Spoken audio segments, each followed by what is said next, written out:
Secretary General Mark Rutte, a warm welcome to you to Berlin. On this day, Germany has been a member of NATO for 70 years now, and NATO has a great share in the fact that we've been able to live in this country for 3 generations in freedom, in peace, and in prosperity.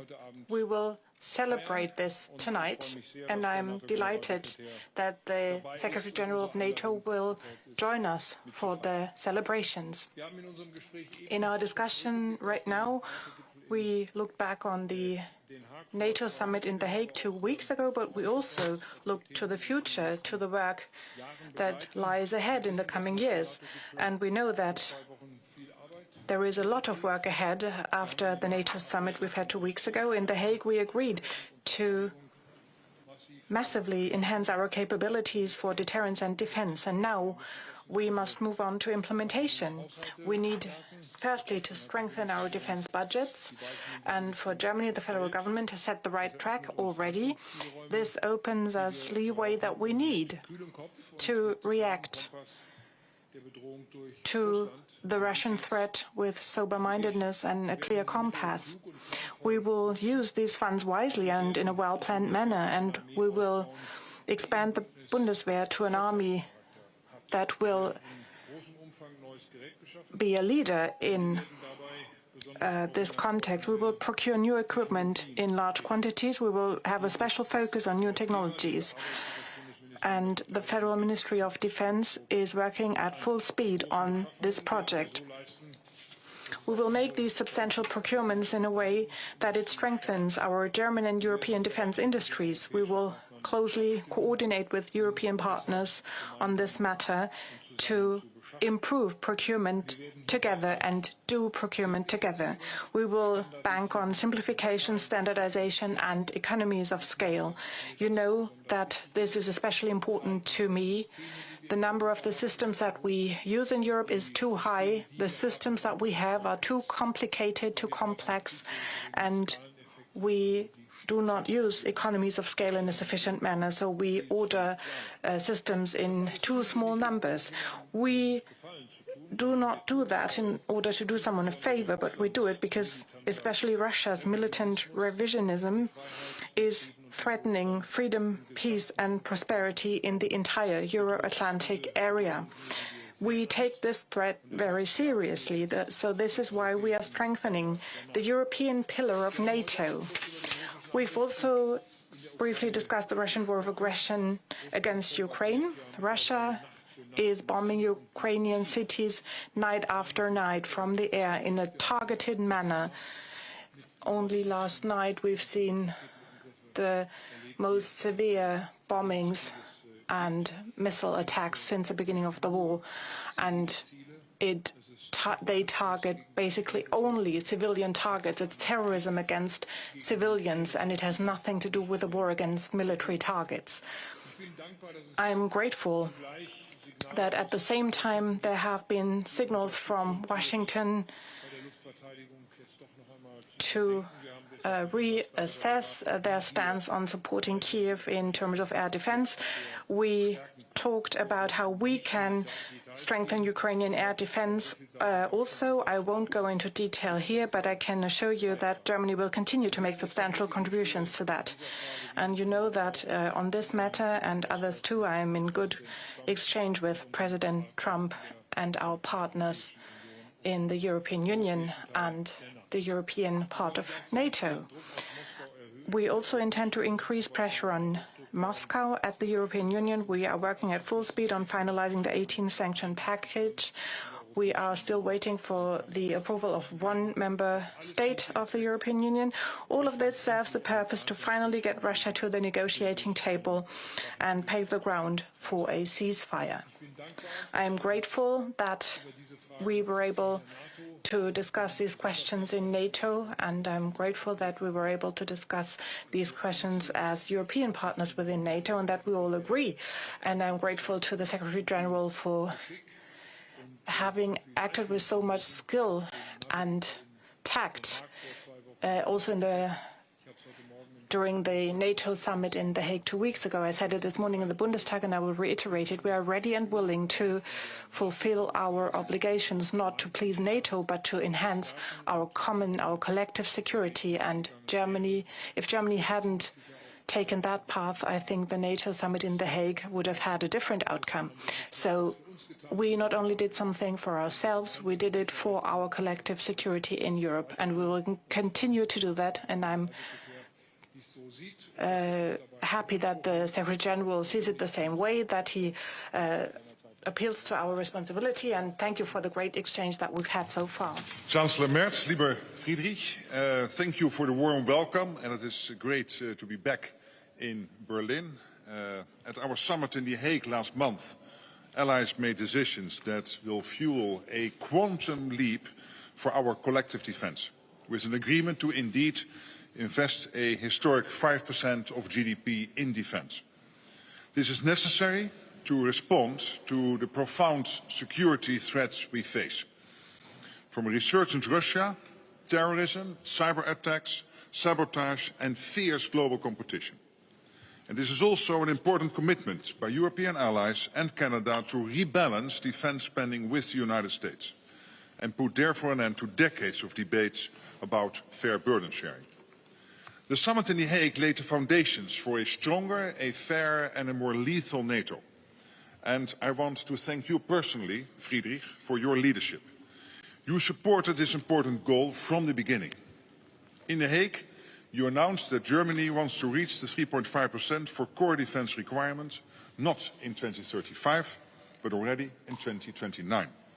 And that means Germany will have more than doubled its defense spending within a few years, from about 70 billion a couple of years ago to 150 billion euros in 2029. And this is exactly the resolve we need. As a leading European power, it is right and welcome that Germany is ready to shoulder its share of the contributions needed to ensure our shared security. The new capability targets represent an important milestone for both the alliance and for the Bundeswehr.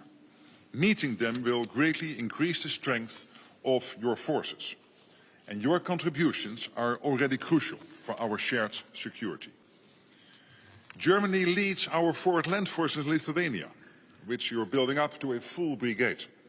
You conduct air patrols over the Baltic skies, and you contribute vital maritime support to secure key supply routes and critical infrastructure in the Baltic Sea. Germany is also the largest European contributor of military assistance to Ukraine, supporting the Ukrainian people so they can defend their freedom today and deter further aggression in the future. To support Ukraine and to ensure our militaries have the equipment and the ammunition they need, we have to enhance our defense industrial capacity on both sides of the Atlantic. And Germany's defense industry plays a crucial role. Your world-class industries and entrepreneurs are capable to ramp up production, innovate and deliver. But none of us need to do this alone. Transatlantic defense cooperation makes all of us stronger and safer. We see evidence here in Germany, including with the new Patriot factory in Bavaria and the production of parts for the F-35 fighter jet in North Rhine-Westphalia. And this is not only to boost our security, it creates jobs on both sides of the Atlantic. So indeed, as you said, we have a lot to do. I know I can count on Germany, I can count on you personally, and Germany can count on a strong and united NATO. Later today, we will mark the 70th anniversary of the Federal Republic of Germany's accession to NATO. And I am very much looking forward to this ceremony to celebrate Germany's success story that continues today. Chancellor Merz, lieber Friedrich, thank you once again for your commitment to our alliance and for your warm welcome here in Berlin today. Thank you. Chancellor Merz, you've several times referenced to the ferocity of the attacks that Ukraine has suffered over the past couple of days. The big question, of course, is where will the defense systems come from that are urgently needed in Ukraine, even before your defense minister heads to Washington? Und Sie haben sich noch gar nicht zu dem And you haven't said anything about the laser attack on a German aircraft, an attack from Chinese. And Secretary General, to you the question. You've made quite a stir by referencing to World War III and drawing a scenario which would see simultaneous attacks by Russia and China. Is that just one NATO scenario? How likely is it? And historians are often stressing that it's hard to tell when you actually enter a war. So are you already seeing the precursor of that?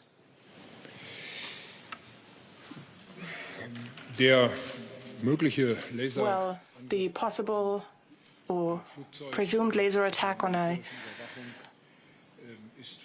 military surveillance aircraft is entirely unacceptable. We have summoned the Chinese ambassador to the Foreign Office. The Foreign Minister has not yet prepared a final report about this meeting, so I cannot give you a final assessment today, but it shows you that we need to deal with such activities and that we need to absolutely make clear where these laser attacks or where this laser attack on a German aircraft came from. The equipment of the Ukrainian army is a topic that has been very important on a permanent basis also for the alliance between those that lead the coalition of the willing. And we will meet tomorrow in Rome to also discuss the scenario of the day after a ceasefire scenario. During the conference in Rome, we will have a video call of the coalition of the willing and discuss some details about additional deliveries and additional support to Ukraine, especially additional air defense systems require decisions to be made, and I will make offers that we as Germany can make. To your second question, our working assumption is the following, that indeed, as we see, China is rapidly building up its armed forces. They have now more ships sailing than the US. They will have another 100 ships sailing by 2030. They have now 1,000 nuclear warheads. This is not to organize parades in Beijing. This is indeed to make use of this. And we know the ambition China has, which is to somehow get control over Taiwan. And the assumption is, based on many discussions we've had, and of course what we know from our sources, that the risk is increasingly there, that Xi Jinping, the president of China and General Secretary of the Communist Party, before he would attack Taiwan, will first make a call into Moscow, his very junior partner in all of this, one Vladimirovich Putin, to ask him to keep us busy in this part of Europe. And this shows you that the transatlantic and the Indo-Pacific are getting more and more intertwined, already through North Korea participating in the war of aggression against Ukraine on the Russian side, including China, with sanctions circumvention and with dual-use goods delivered into Russia, supporting Russia's war effort in Ukraine. And of course, Iran, with its drone technology. So this is all getting more and more interconnected, and therefore, and it has been some of your own German very senior generals predicting that 3, 5, 7 years from now, 3 years is today, 5 years is next week, 7 years is next month. Russia might be able to mount a full-scale attack on NATO territory. And this is why, exactly as the Chancellor was saying, we are not doing the 5% and the 3.5% core spending to make one person happy. Great that we equalize with the US. It closes the debate we had for years. But we do this because we know the threat is there. A threat against the US, a threat against Canada, a threat against the European allies. And that is why we need to spend more on defense. Danke. Eine Frage an Herrn Bundeskanzler und den NATO. A question to the Federal Chancellor and the Secretary General. Mr. Rutte. Es geht um das Thema gemeinsame Rüstungsprojekte. Joint armament projects and the FCAS German-French fighter jet. The French want to enhance their work share to 80%. Is that acceptable for Germany, Mr. Chancellor, or does it mean this joint project is dead? Will you talk about that with the French president when he comes to Berlin? And Mr. Secretary General, isn't that an example for the fact that joint European armament projects are often too expensive and too slow? And in the end, the Europeans will buy weapons from the US. And what does that mean for the stability of NATO? Mr. Rinke, I absolutely would like to highlight that we stick to the agreements that we've made with regard to FCAS with France and with Spain. It can be a very good project for European defense. We need such an aircraft. We so far do not have a follow-up model for the aircraft that tick all the boxes in terms of requirements. There are discussions ongoing in France. There are discussions with France. We've planned it over the coming months to clarify these questions, and there might be different opinions about how the relevant bodies will be filled, but I'm confident that we will succeed. The French president and I have repeatedly talked about this. Our staff is also discussing it. We are preparing the upcoming meetings with the French government, and I hope that, as with the joint tanks project, that we will be successful in a joint European procurement project, but it needs to, of course, fulfill the requirements that I just lined out. It must be less complex. Of course, with an aircraft like FCAS, this is a difficult matter, but simplified systems and higher numbers, bigger volumes.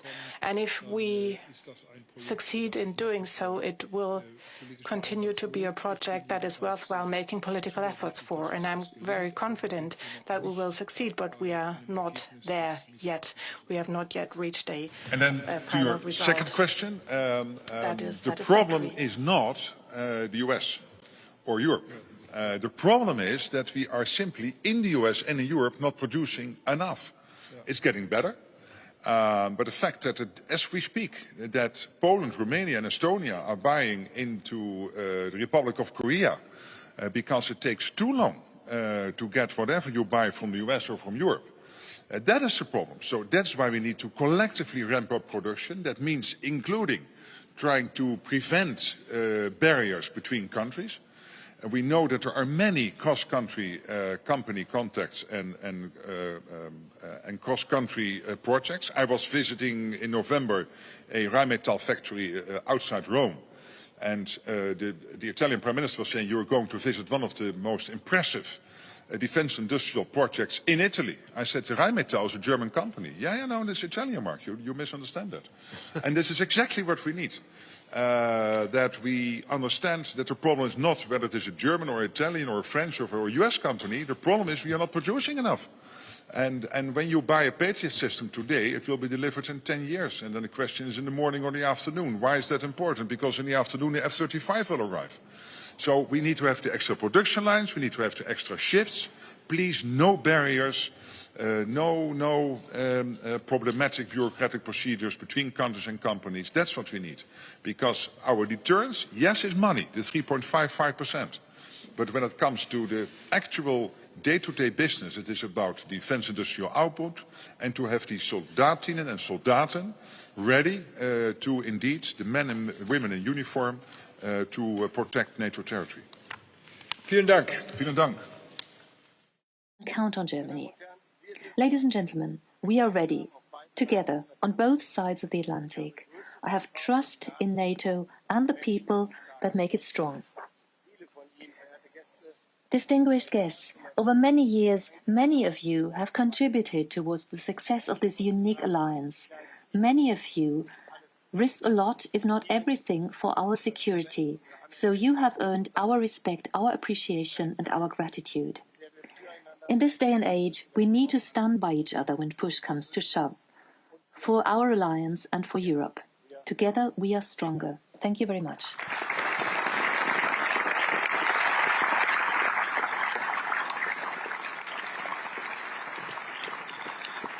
Liebe Gäste, es spricht zu Ihnen. Dear guests, let us now welcome the Federal Minister of Foreign Affairs, Johan Wadefull.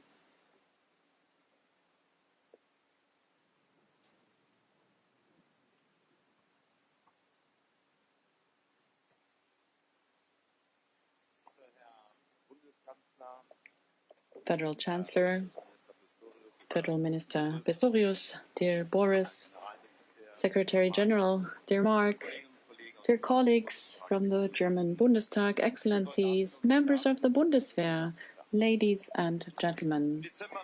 In December of 1949, Konrad Adenauer gave an interview to the Cleveland Plain Dealer, an American local newspaper. And this interview should make history, because for the first time he publicly said what back then sounded as something that was outrageous: the possibility of a rearmament of Germans. Possibly quite deliberately, he didn't choose the big stage, not a speech before Parliament, no government declaration, a culture of restraint. That was the order of the day. The thought that Germans could bear arms again needed to be formulated cautiously, and yet still the situation required Germany to embark down that road. The path of the Federal Republic into NATO was far from a given.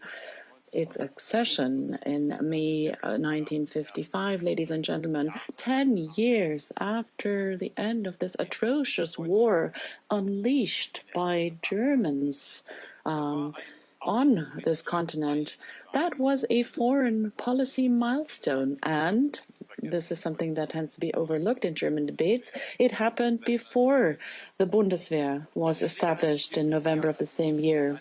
German security policy did not begin with the establishment of armed forces, but with a deliberate decision to embed our defense into an alliance from the very beginning. And alliance that means one for all for one, without any ifs or buts. That describes the magnitude of the decision by Adenauer back then and the scope of commitment of the Allies towards us. NATO membership is a commitment to a defense alliance, but it's much more. It's a commitment to a community of values which represents security and freedom. We Germans have benefited from this alliance like virtually no other, because during the Cold War, the Federal Republic of Germany was NATO's eastern flank. This is where hundreds of thousands of Allied troops stood side by side the Bundeswehr. The fact that these allies sent soldiers barely 1 decade after the abyss of the World War and the Shoah was a display of trust and a major act of reconciliation, and we need to be grateful for that. I served in the 1980s as a temporary career volunteer at NATO's eastern flank, which ran through the divided Germany. 40 years later, I served as a reservist in Lithuania, where right now the eastern flank of NATO is situated right now. A lot has changed in these 40 years, but the most important thing did not change. Soldiers, men and women, are serving under the blue flag of NATO together, and they are willing to give their all if needed. We know about the significance of this community. No country, not Germany, no one can defend its freedom, its security, and its democratic values alone. This anniversary, which we're celebrating today, is much more than a mere ceremony. Gratitude today means to continue to strengthen NATO's alliance with determination and resolve. Today we're faced with a new strategic reality. Russia's war of aggression against Ukraine has made it clear to us how fragile security and peace can still be, even in Europe, that many deem to be a continent of eternal peace. Let me be clear. We will see in Ukraine whether borders can be changed by the use of force on the European continent, and whether our security architecture stands strong. It is up to us, it depends on us, and it entails major tasks. We need to drastically adapt our defense expenditures to levels which were normal in the 1980s.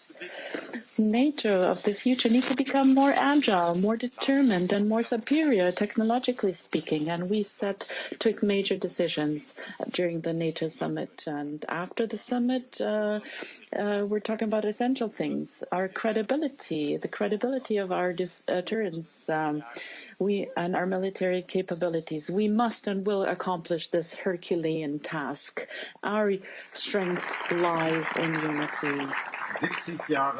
70 years of NATO membership of Germany. This is more than just a historical milestone. It's a promise for the future. It's the fact that we're willing to shoulder responsibility alongside our allies. NATO is facing challenges it hasn't seen in decades, and we are facing challenges we haven't seen in decades. We all need to see clearly on this.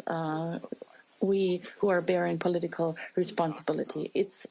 What's at stake is our security, our freedom, and our prosperity. And a strong NATO is the guarantor for peace on our continent. Thank you very much for your attention, and I look forward to a festive evening. Meine sehr verehrten Damen und Herren, liebe Ladies and gentlemen, dear guests, we will now listen to music. And harmony in music is a difficult endeavor. Our special thanks and gratitude goes to the Lithuanian Armed Forces, and this brought us to the idea to present a new project. We have the Staff Music Corps of the Federal Armed Forces together with the Music Corps of the Lithuanian Armed Forces are going to guide us through this evening, and we will now listen to the Liberty Fanfare.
Meine sehr verehrten Damen und Herren, liebe Gäste, der Bundeskanzler der Bundesrepublik. Please welcome the Federal Chancellor of the Federal Republic of Germany, Friedrich Merz.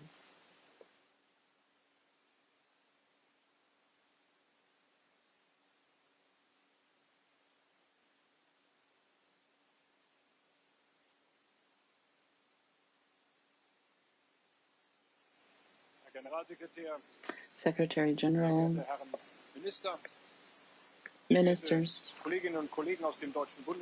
colleagues from the German Bundestag, members of the German Armed Forces and civilian staff of the Federal Armed Forces, Excellencies, ladies and gentlemen. Germany's place is alongside the peoples of the free world. There is no discussion about that. There cannot be a discussion about that. The first Federal Chancellor of the Federal Republic of Germany, Konrad Adenauer, coined these words 1954 before the German Bundestag, almost exactly 1 year before Germany would join NATO. The truth, however, is there were discussions about this, controversial, very controversial discussions in our European neighboring countries and also especially in the young Federal Republic. Hardly anything was a given in the decade after the end of the Second World War, certainly not the rearmament of our country. The position of divided Germany in the world remained an open question. 70 years ago, the year I was born, the young Federal Republic of Germany answered this question with its accession to NATO in the sense of freedom, in the sense of its alignment with the West, and in the sense of a transatlantic partnership. It was a consequential decision. It was and remains the basis for the fact that 3 generations could grow up in Germany knowing nothing else but freedom, peace, and security. First in the West and later in our reunited homeland. Ladies and gentlemen, we're celebrating the anniversary of Germany's accession to NATO in historic times indeed, in times of great geopolitical upheavals, in times of new open questions, in times of a Russian war of aggression against Ukraine, and in times of massive Russian and other hybrid attacks on NATO and also on Germany. We're celebrating this anniversary at the same time immediately after a historic NATO summit, where we sent out a sign of unity and resolve to the entire world. End of June, a couple of days ago, we met in The Hague and decided as allies together to significantly increase defense spending. Together, we committed ourselves to our pledges, as was said before, one for all and all for one. It was the pivotal signal. We can and we will give answers to the challenges of this new era as an alliance. This alliance is alive and kicking and shoulders our collective security. That is a historic achievement. And, Secretary General, at this point in time, I'd like to thank you and express my gratitude to you. Your diplomatic skills, we owe it to your diplomatic skills that this NATO summit was so successful.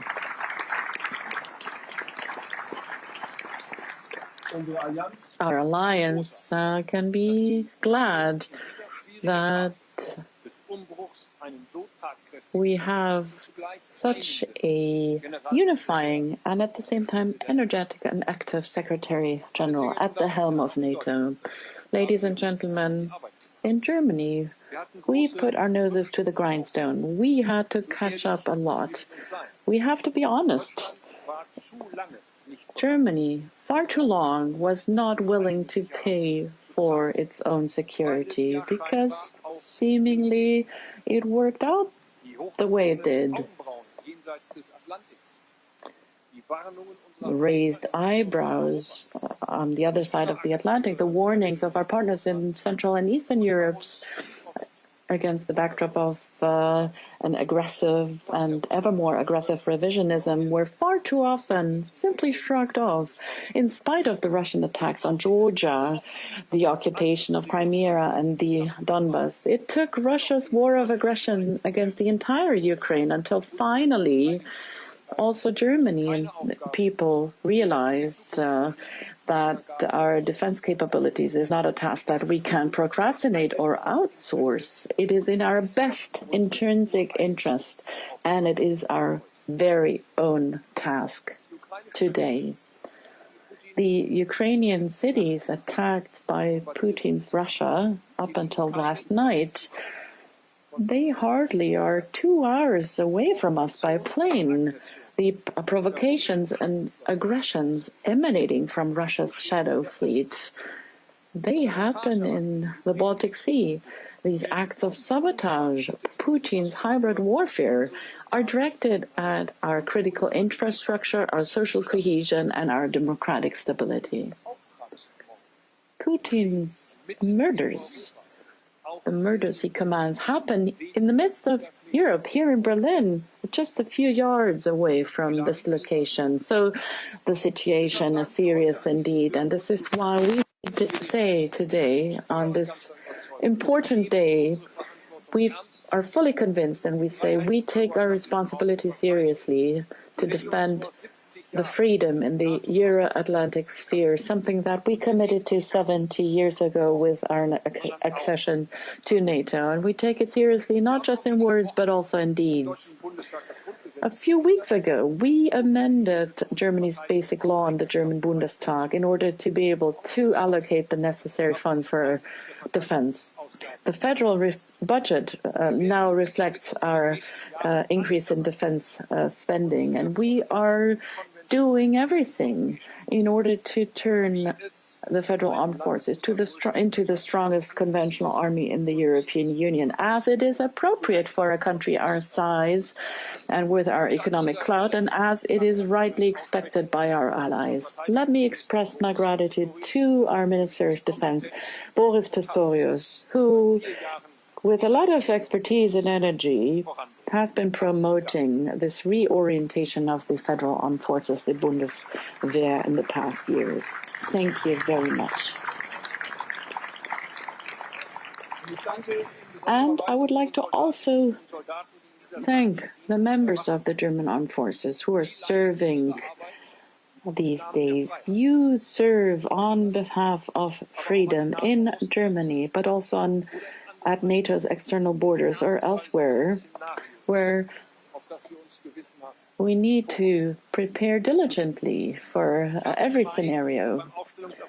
I participated and I was at the activation ceremony in Lithuania in May, and I want to reiterate here, we could be sure and count on NATO support during the Cold War. It is up to us to show that the allies, our allies, can rely on us, and we're doing so also with the brigade stationed in Lithuania. Europe as a whole can count and rely on the Federal Republic of Germany. We are going to take the lead when it comes to strengthening NATO's European pillar. And I would like to emphasize here again, we are going to continue to support Ukraine, which defends our freedom. The path towards a just peace leads via strength, not via surrendering to an aggressor. And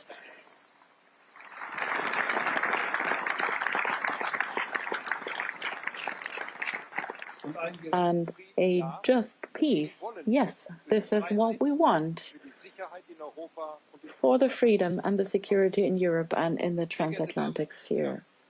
Ladies and gentlemen,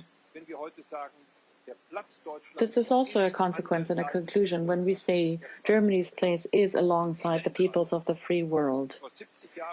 this decision taken 70 years ago with our accession to NATO is something that we need to reaffirm and renew today. It's a mission, our task in policy, but it's also our task in society. It's a task for all of society, especially because NATO is an alliance of liberal democratic states.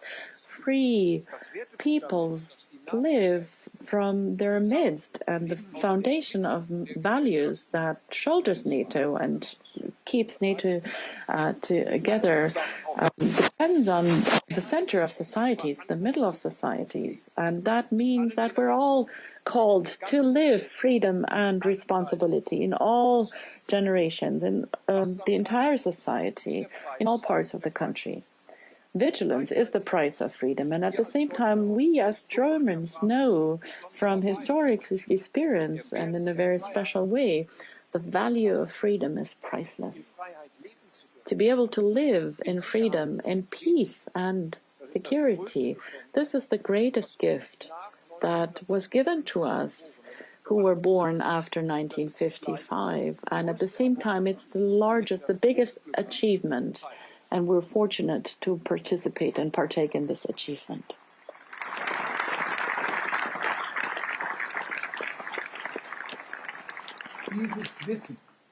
To keep this knowledge alive, this historic knowledge alive, and keep it truly alive and awake, and to make headway, to forge ahead in this knowledge within Europe and within the NATO alliance. This is our mission today. Thank you for your attention.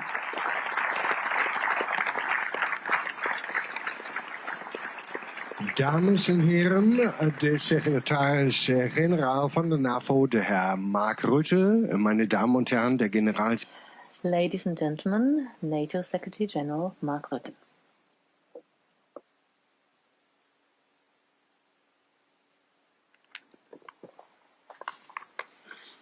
Sehr geehrter Herr Chancellor Merz, Minister Pistorius,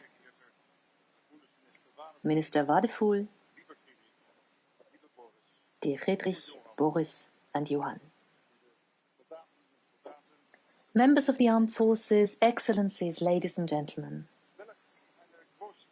What an honor it is to join you here in Berlin to mark a truly meaningful day. I am reminded of this event more often than you might think. In my office at NATO headquarters, there's a large black and white photograph on the wall right above my desk.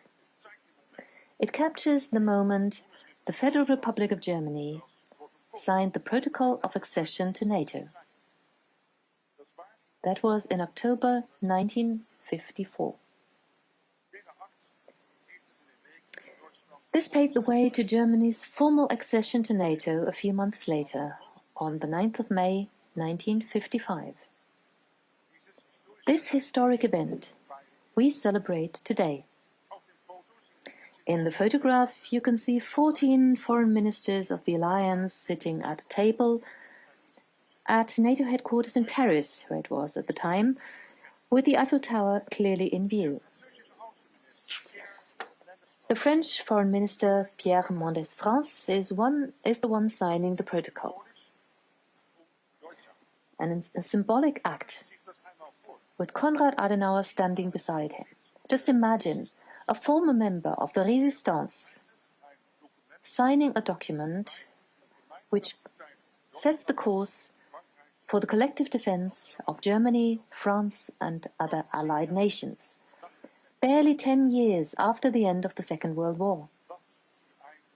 It was history in the making. The start of a success story that continues today. Success should be celebrated, as we did in late April, when I had the honor of welcoming President Steinmeier to NATO headquarters. And you too, Boris, as well as the Bundeswehr Military Band. We celebrated 70 years of Germany within NATO at NATO premises. And today, I am so honored to join you here in Berlin for this special ceremony. So, as we are here to mark the occasion, let me briefly take you back to the day Germany formally joined NATO, on the 9th of May, 1955. On this day, Konrad Adenauer delivered an emotional statement. He affirmed the federal government's determination to strive together with the other member states for peace and freedom. He thanked the Allies for supporting Germany's integration into the community of free nations and vowed that within this community, within NATO, Germany will be an able and reliable partner. The Chancellor made good on this promise, as did his successors over the last 7 decades. From the day you became a NATO member, Germany has played a major role in our alliance. During the Cold War, you hosted massive military deployments of Allied forces on your soil in the Federal Republic, and this was crucial to deter the Soviet Union. After the Cold War, a reunited Germany made the case for building bridges, developing partnerships, and giving the new democracies in Central and Eastern Europe a home in NATO.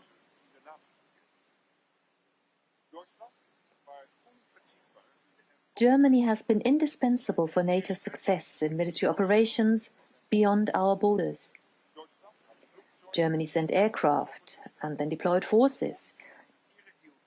And with your help, we ended the bloodshed in the Balkans.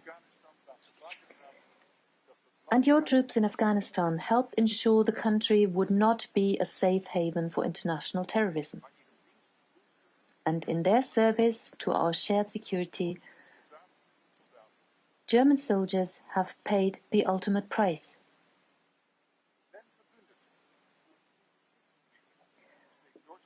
When allies ask for support, Germany is right there by their side. You lead NATO's forward land forces in Lithuania. You've deployed a brigade to Lithuania. Your jets conduct air patrols over Baltic skies. And you provide maritime support for key supply routes and critical infrastructure in the Baltic Sea. And when Ukraine needs our support, Germany answers the call. You are the largest European contributor of military aid to Ukraine,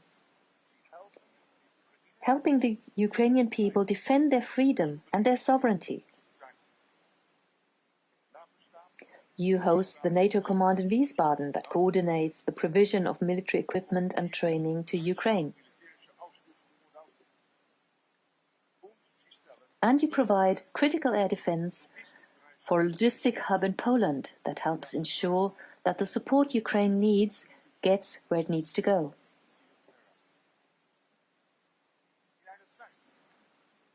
As the world becomes more dangerous and our security is at stake, Germany continues to step up. You are spending more and more on defense, and your defense industry is accelerating production. That is exactly what we need. At the NATO summit in The Hague 2 weeks ago, Allied leaders agreed to invest 5% of their GDPs in defense. 3.5% for core defense requirements.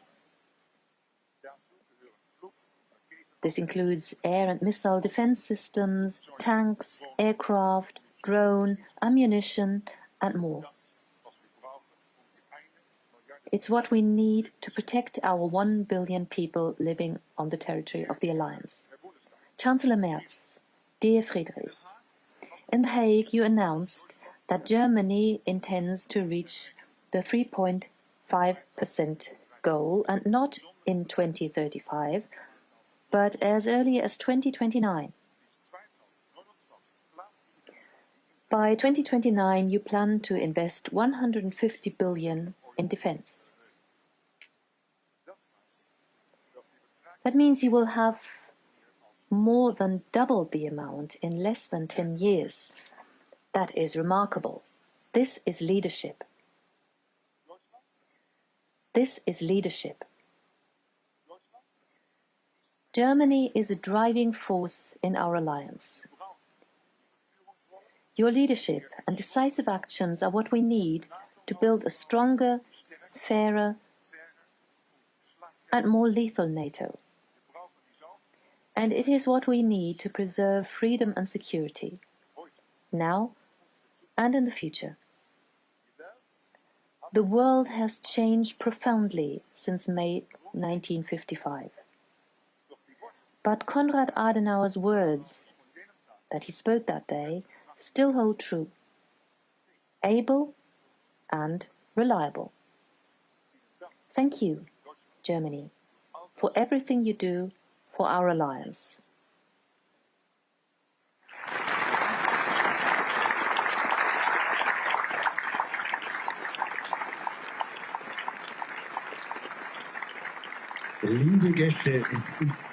Distinguished guests, now is the time to listen to another musical masterpiece. And now the director will be Major Anishauskas, who will be directing a combined Lithuanian and German military band. And the piece is called Technischaukia. It means protect your home.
This takes us to the next part of our event, the award of NATO's Youth Award,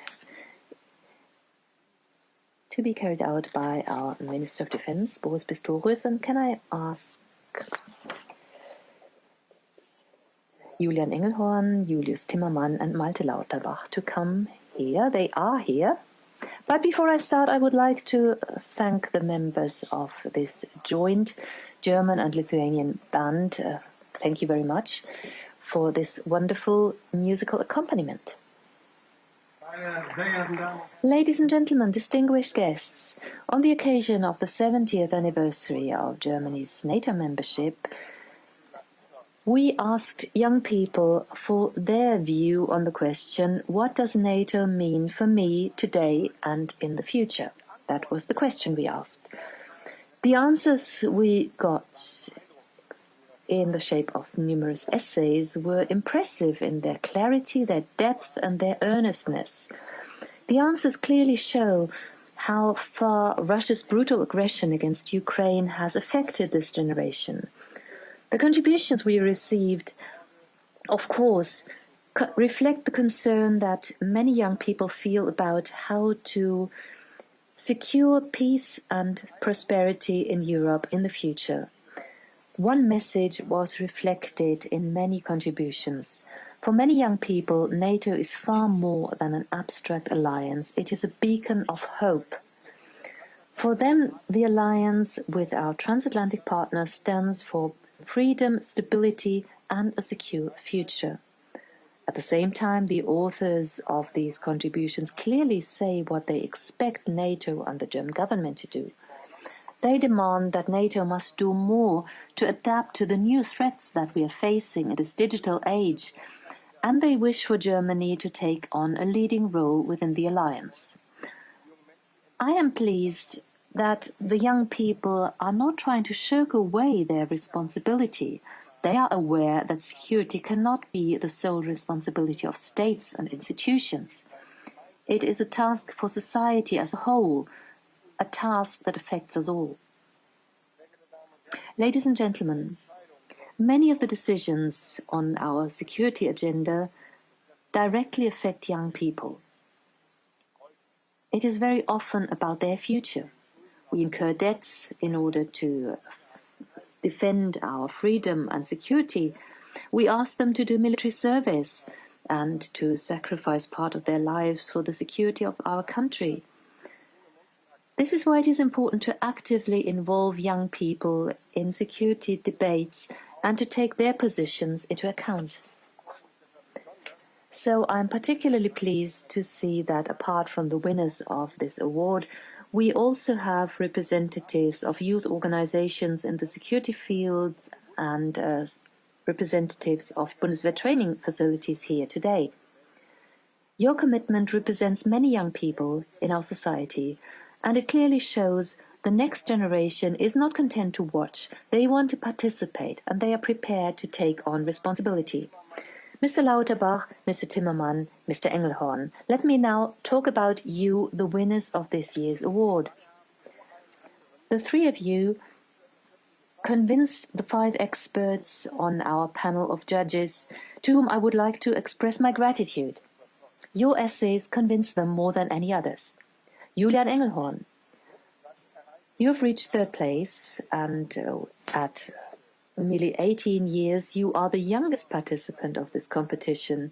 This summer, you graduated from grammar school in Mannheim, and you decided to join the Bundeswehr as a temporary career volunteer. What matters for you is for NATO not to lose sight of the values they are defending, values that all member states share. The 2nd place goes to Julius Timmermann. He's 22 years old, a medical student, member of the Volunteer Fire Department and member of the Bundeswehr Reserve Forces. Thus, he sets a strong example for active commitment to overall defense. For you, NATO is above all a symbol of community, the European or American fellow soldier standing side by side with you during reserve duty, but also at wartime if NATO territory was to be attacked. In your essay, you campaign for courageous citizens who are prepared to defend our country and our alliance. Malte Lauterbach, you are 21 years old, you come from Bad Nauheim, and you have taken 1st place. Apart from studying political science and economics, you have worked as a reporter in areas of conflict for the last 2 years.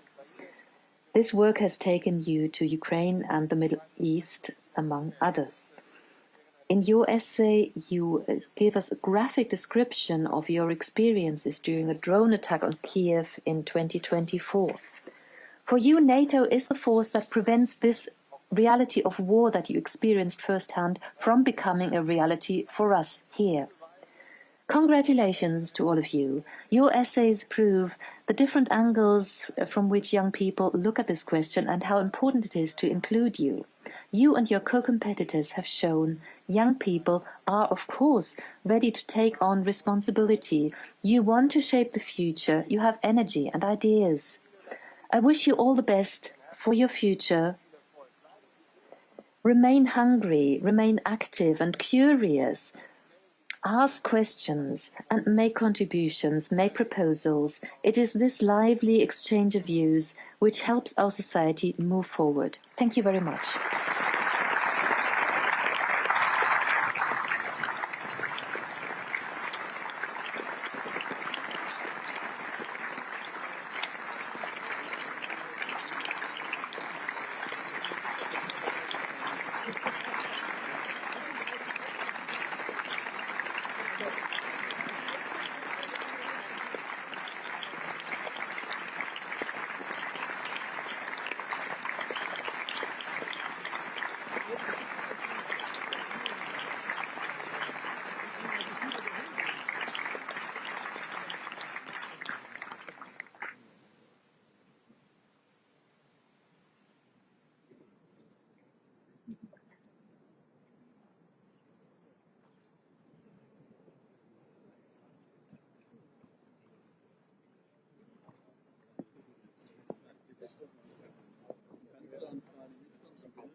Meine sehr verehrten Damen und Herren, Ladies and gentlemen, now the Lithuanian German band will delight us once again with a piece called Celebrate the Day by Herbert Grönemeyer and directed by Lieutenant Colonel Kiauka.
Thank you.